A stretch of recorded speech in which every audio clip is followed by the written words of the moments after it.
semakin maju, harusnya diskriminasi rasial menjadi bagian daripada masalah. Namun kenyataannya jutaan orang pada saat ini masih mendapatkan perlakuan tidak adil atau diskriminasi oleh karena warna kulit. Untuk itu, dunia internasional telah menetapkan sebuah konvensi penting yang menjadi dasar hukum dalam memerangi diskriminasi rasial. Meskipun sudah ada langkah-langkah internasional seperti ICER, diskriminasi rasial masih melanda berbagai macam negara. Tapi, apakah konvensi tersebut cukup untuk mengakhiri masalah yang telah mereka alami ini? Dalam laporan spesial kami akan mengungkap sejarah, penerapan, dan tantangan besar yang masih dihadapi dalam memerangi diskriminasi rasial. Dan tentu, kami akan memperlihatkan studi kasus terbaru yang menunjukkan bahwa perjuangan ini belum selesai. Diskriminasi rasial berkala isebar. Selama berabad-abad, perbedaan kulit dan etnis telah menjadi pemicu ketidakadilan, segregasi, bahkan konflik berskala besar. Menyadari dampak buruknya, pada 21 Desember 1965, Majelis Umum PBB mengambil langkah berani dengan mengadopsi International Convention on the Elimination of All Forms of Racial Discrimination, atau disingkat menjadi ICER, yakni sebuah konvensi yang bertujuan untuk menghapuskan diskriminasi rasial di seluruh dunia. Konvensi ini menegaskan bahwa semua manusia dilahirkan bebas dan setara dalam hak serta martabatnya. Negara-negara yang telah meratifikasi perjanjian ini diwajibkan untuk mengambil tindakan aktual seperti melarang, mencegah, dan menghapus praktik diskriminasi rasial melalui supremasi hukum dan kebijakan yang tegas. Sejak saat itu, ICER telah menjadi komitmen global. Lebih dari 150 negara telah bergabung, menjadikannya salah satu perjanjian HAM yang paling luas diterapkan. Lebih dari sekadar dokumen hukum, konvensi ini adalah simbol harapan untuk dunia lebih setara, lebih adil, dan bebas dari kebijakan basis ras. Namun, bagaimana sebenarnya implementasi ICER di berbagai negara? Apakah semua negara sepenuhnya menerapkannya? Atau justru menghadapi tantangan dalam prosesnya? Untuk membahas lebih lanjut mengenai implementasi dan tantangan terhadap ICER, kita beralih ke rekan Syanda. Silahkan.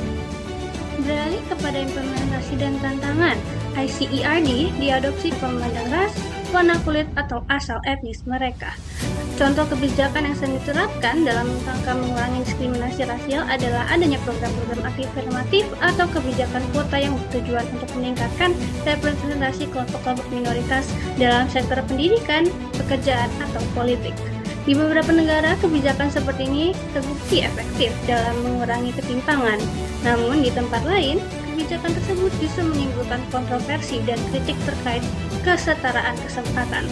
Namun, meskipun sejumlah negara telah mengadopsi kebijakan anti-diskriminasi, tantangan utama yang dihadapi dalam implementasi ICERD adalah beberapa negara meskipun telah menandatangani ICERD tidak memiliki sistem yang efektif untuk menindaklanjuti adanya kasus-kasus diskriminasi rasial. Lalu bagaimana tingkat diskriminasi rasial di berbagai negara? Grafik berikut menunjukkan statistik terbaru mengenai tingkat diskriminasi berdasarkan ras di beberapa negara. Masih menjadi masalah besar. Teman-teman, izinkan saya untuk kemudian membahas salah satu studi kasus ICERD di Papua. Hal ini dimanifestasikan melalui Undang-Undang Otonomi Khusus Papua yang bertujuan untuk mengakomodasi hak-hak masyarakat adat.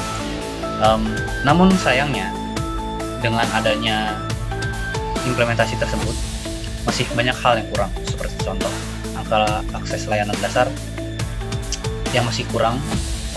Hanya 34% dari masyarakat asli Papua yang mendapatkan pendidikan, sedangkan fasilitas kesehatan di wilayah penduduk asli Papua mencapai hanya 60% lebih sedikit dibandingkan wilayah pendatang.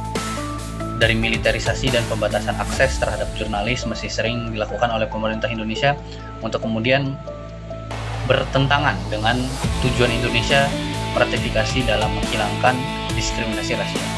Baik, untuk studi kasus selanjutnya, ICER mewajibkan negara-negara pihak untuk menghapus segala bentuk diskriminasi rasial, termasuk dalam kebijakan imigrasi dan perlindungan pengungsi. Dalam konteks Eropa, konvensi ini berperan penting dalam menekan negara-negara untuk memastikan bahwa hak-hak imigran, pencari suaka, dan minoritas etnis tetap terlindungi. Namun, dalam praktiknya, masih banyak tantangan. Committee of the Elimination of Racial Discrimination atau CER telah berulang kali mengkritik praktik racial profiling di perbatasan, kebijakan deportasi yang tidak manusiawi, serta meningkatnya sentimen anti-imigran di beberapa negara. Sebagai respons, Uni Eropa telah memperkenalkan berbagai kebijakan berbasis prinsip ICER, termasuk Fakta Migrasi Baru, reformasi prosedur suaka, serta langkah-langkah untuk mengatasi diskriminasi dalam akses layanan dasar. Dengan meningkatnya arus migrasi global, ICER tetap menjadi instrumen penting dalam memastikan bahwa hak asasi manusia tetap dihormati di seluruh Eropa, terlepas dari kebangsaan atau latar belakang etnis seseorang. Baik, demikian laporan kami mengenai diskriminasi rasial dan upaya internasional melalui ICRT. Perjuangan ini tidak berhenti di sini. Setiap langkah kecil menuju kesetaraan adalah sebuah kemenangan yang besar. Jangan biarkan diskriminasi bertahan.